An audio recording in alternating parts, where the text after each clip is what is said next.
cons, j'espère que vous allez bien. Aujourd'hui on se retrouve dans une nouvelle vidéo qui sera une vidéo un petit peu différente de d'habitude. J'en fais pas souvent mais je trouve que c'était cool d'en faire une. C'est qu'entre temps du coup il y a plusieurs d'entre vous qui ont rejoint la communauté. Pourquoi pas répondre à toutes vos questions. Donc déjà dans un premier temps, si vous vous demandez pourquoi j'ai des AirPods, tout simplement parce que j'ai oublié mes micros à Lyon. Donc du coup je voulais vraiment avoir quand même un son de qualité. Donc je me suis dit autant mettre les AirPods. Donc j'espère que franchement ça passera niveau son. Donc du coup comme vous l'avez vu dans le titre, aujourd'hui je vais répondre à toutes vos questions et je vais faire tout ça en me lissant les cheveux parce que là je dois me préparer, donc au moins ce sera vraiment 2 en 1, sachant que franchement il y a du boulot parce que je me suis endormie les cheveux mouillés, surtout que j'ai oublié aussi mon Steampod à Lyon. Donc là du coup je vais me les lisser avec le lisseur de ma maman qui est un lisseur Remington qui est vraiment pas ouf.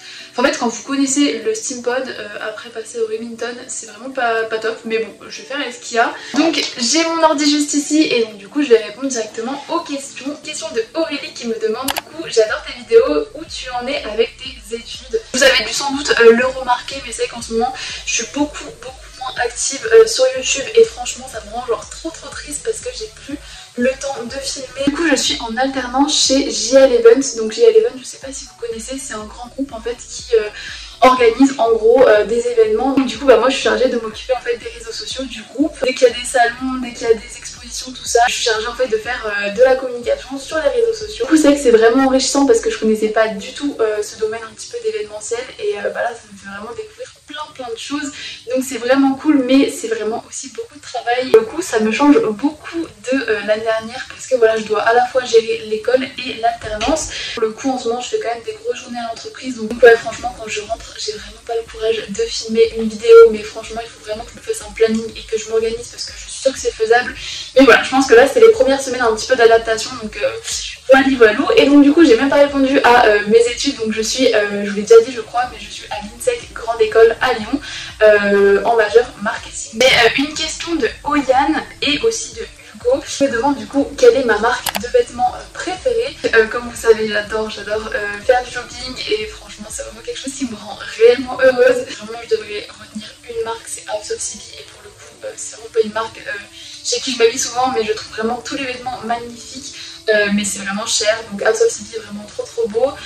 Et puis après voilà il y a plein de petites marques que j'adore, Pretty Little Thing, Fashion Nova, Zara bien sûr la base, Stradivarius j'adore, Shein bien sûr, c'est que Shein pour le coup on trouve vraiment de tout, donc c'est vraiment cool. Je dirais que c'est ces marques là. Ensuite j'ai une question de Sarah qui me demande quels sont tes objectifs, tes gros projets d'avenir sur YouTube, un petit peu en fait mes rêves que j'aimerais bien accomplir dans le domaine de YouTube. Pour moi YouTube c'est vraiment un milieu qui t'offre plein d'opportunités, surtout si voilà, tu réussis dans YouTube. On a bien vu hein, les plus gros youtubeurs, voilà, c'est fou en fait parce que finalement du coup ils font YouTube, ils font tellement d'autres choses super à côté.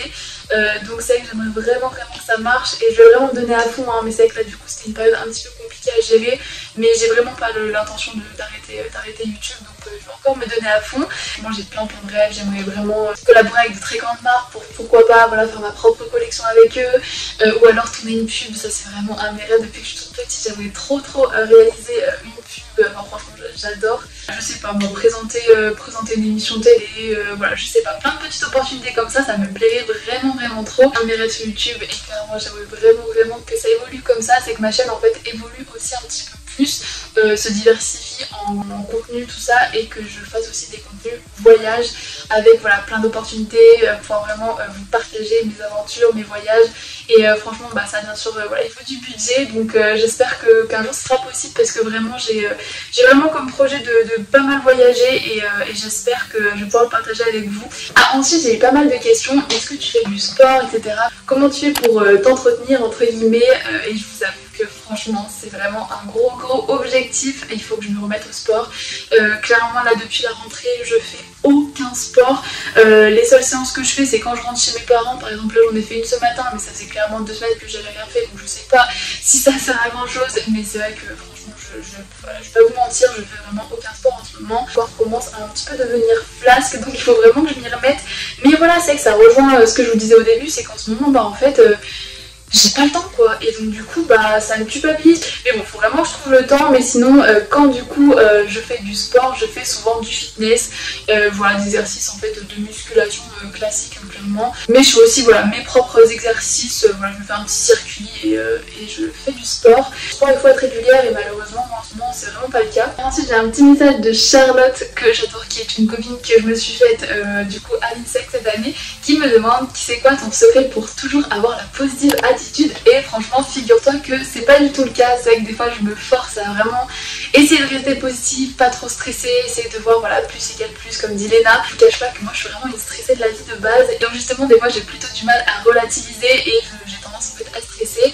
Mais je pense que quand même si je dois donner un conseil, parce que c'est vraiment quelque chose que j'applique et je pense que c'est quand même dans ma personnalité, c'est d'être toujours souriante, d'être toujours en fait finalement pas de bonne humeur, parce que je suis vraiment pas de bonne humeur tous les jours, mais je sais pas, essayer de voilà, toujours un petit peu voilà, prendre la vie en souriant, et je pense que ça change tout. Et moi je le vois même quand je parle à des gens qui sont souriants, qui sont de bonne humeur, bah en fait toi ça te met de bonne humeur, et je trouve que c'est vraiment quelque chose qui se transmet. Et être face à quelqu'un qui fait la gueule etc, c'est pas très agréable. J'essaie vraiment quand même au maximum d'être positive, d'être souriante, mais franchement voilà, je vous cache pas que je suis plutôt stressée, et que dès qu'il m'arrive quelque chose, des fois j'en fais tout un scandale alors que ça vaut même pas la peine. Alors ensuite j'ai une question de Lucie qui me demande si j'ai une phobie, parce qu'elle en fait elle en a une et elle a vraiment envie de s'en sortir. J'aimerais beaucoup vous en faire une vidéo parce que je sais ce que c'est, et moi aussi du coup j'ai une grosse phobie qui prend vraiment une grande place dans ma vie. Je voudrais vraiment qu'elle s'en aille.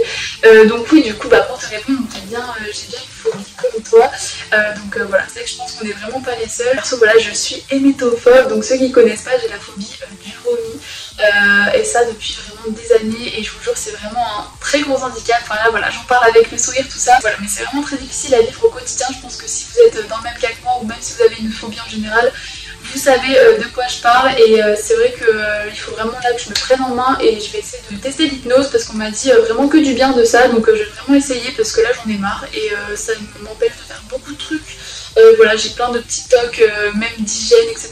J'ai toujours peur d'attraper des maladies qui pourraient me faire vomir, tout ça. Donc arrivé en hiver c'est encore pire ma phobie. Donc voilà, c'est que c'est pas facile. En fait le stress que j'ai, bah, c'est vraiment dû à ça. Et généralement ce qui est difficile c'est que les gens te prennent pas du tout au sérieux, et voilà, alors que c'est vraiment un vrai handicap au quotidien. N'hésitez pas à me dire en commentaire si parmi vous il y en a qui sont comme moi, vraiment ça me ferait trop plaisir et je me sentirais un petit peu moins seule. Mais je sais que je suis vraiment pas la seule, parce que j'avais vu sur TikTok plusieurs filles qui en parlaient, et en commentaire vraiment il y en a plein qui disaient mais moi aussi, enfin bref. Donc du coup ça me rassure quand même, mais voilà, franchement c'est pas facile quand ça fait vraiment, moi ça fait des années que ça dure, et voilà quoi, c'est vraiment stressant.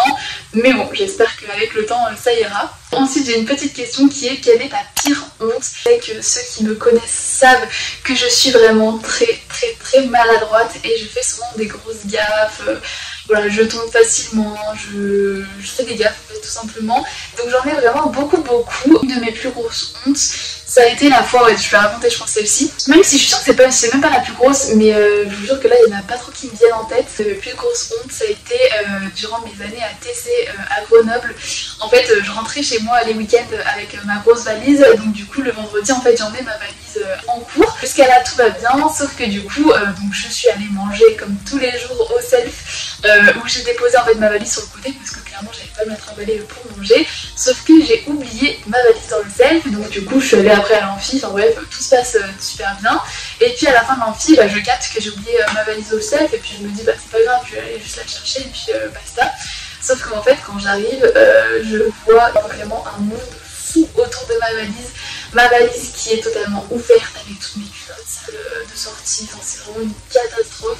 Et en fait, bah, ils ont limité en fait à appeler alerte Vigipirate, parce qu'ils croyaient qu'il y avait clairement une bombe dans ma valise quoi. Comment vous dire que là vous aurez vu ma tronche quand je suis arrivée, mais la honte. Franchement j'étais vraiment rouge, j'étais vraiment pas bien. Moi pour le coup je faisais vraiment pas la manie. Ensuite j'ai une petite question qui revient à chaque fois: est-ce que je suis en couple? Donc là je vais vraiment vous la faire courte. Oui je suis en couple. Une question qui va ensuite enchaîner sur d'autres questions, mais là du coup je crois que j'ai fini ma tête, donc bon je pense que je vais finir par vous répondre normalement. Mais qui est une question, voilà, comment gères-tu les partenariats? Est-ce que tu en as beaucoup? Est-ce que c'est des partenariats qui sont rémunérés, pas rémunérés? Enfin voilà, j'ai vraiment eu un grand nombre de questions par rapport à mes partenariats, combien je suis rémunérée, etc. Donc moi c'est que je vous avoue, j'ai pas trop de problèmes avec ça, donc vraiment j'ai aucun tabou. Donc alors ça dépend, c'est vrai que je fais des collaborations non rémunérées où en fait on voit juste des vêtements. Par exemple là je pense à Shein, jusqu'à maintenant toutes mes collaborations avec Shein, en fait je recevais les vêtements gratuitement et je voulais montrer en vidéo et en retour j'avais vraiment pas d'argent en retour. Mais j'ai aussi des collaborations que j'ai fait qui étaient rémunérées, voilà, je pense notamment à Boo, à Rich Little Thing. Au niveau de la rémunération, en fait ça varie vraiment beaucoup. Il y a des marques qui vont me donner juste voilà, environ 100 €, c'est déjà très bien. Puis il y en a d'autres qui vont monter jusqu'à des 700 €, donc c'est vraiment très large. Et c'est vrai que j'essaie vraiment de sélectionner les marques qui sont vraiment intéressantes, qui vont vraiment être en lien avec mon contenu.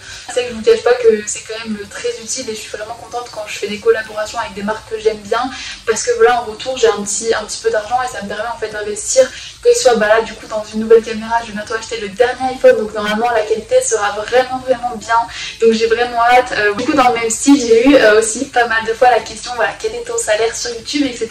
Donc comme je vous ai expliqué, le plus gros du salaire, bon en ce moment c'est vraiment pas le cas parce que comme je vous dis j'ai pas du tout le temps de faire des collabs, donc franchement cet été voilà, j'ai eu pas mal de sous de collabs, mais là j'en ai vraiment plus parce que bah j'en ai plus de prévu en fait tout simplement, ou alors si des collabs elles sont pas rémunérées. C'est vraiment un objectif, il faut vraiment que voilà, je me mette à jour au niveau de mes mails, etc. parce que voilà, c'est pas sérieux et il faut vraiment que je m'y remette. C'est vrai que les collabs avec les marques génèrent vraiment beaucoup plus de revenus que les revenus YouTube.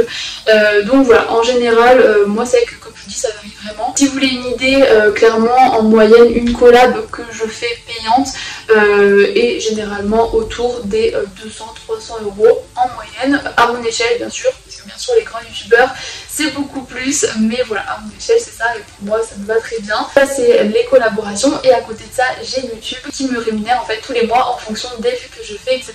Pareil, ce revenu en fait il va vraiment varier. Par exemple le mois de je crois que c'était juin où j'ai vraiment fait beaucoup de vues, bah voilà, mon revenu il peut aller jusqu'à 600 € et par exemple là des mois où je fais beaucoup moins de vues parce que je fais moins de vidéos, et ben c'est aux alentours des 150 € par exemple. Donc en fait il y a vraiment une grande différence de prix. Donc bon, clairement je vais pas vous mentir, étant étudiante ça fait vraiment plaisir d'avoir un petit peu d'argent de poche par rapport à ce que je fais, parce que voilà, c'est vrai qu'on ne dirait quand même pas mais c'est du travail, hein, ça prend du temps de filmer une vidéo. D'ailleurs ah oui, on m'avait demandé en général combien tu prends de temps pour filmer une vidéo en fait entière du début à la fin, enfin du début quand tu la filmes à la fin quand elle est dispo sur YouTube. Et en général ça me prend je dirais environ 1 heure pour la filmer, enfin bien sûr ça dépend des vidéos, mais en général c'est 1 heure pour la filmer, 4 heures de montage, et ensuite pour la miniature je dirais une bonne heure. Donc voilà, c'est vraiment beaucoup de travail et je trouve que c'est pour ça que voilà, ça mérite aussi un petit revenu en retour, surtout quand on est étudiante.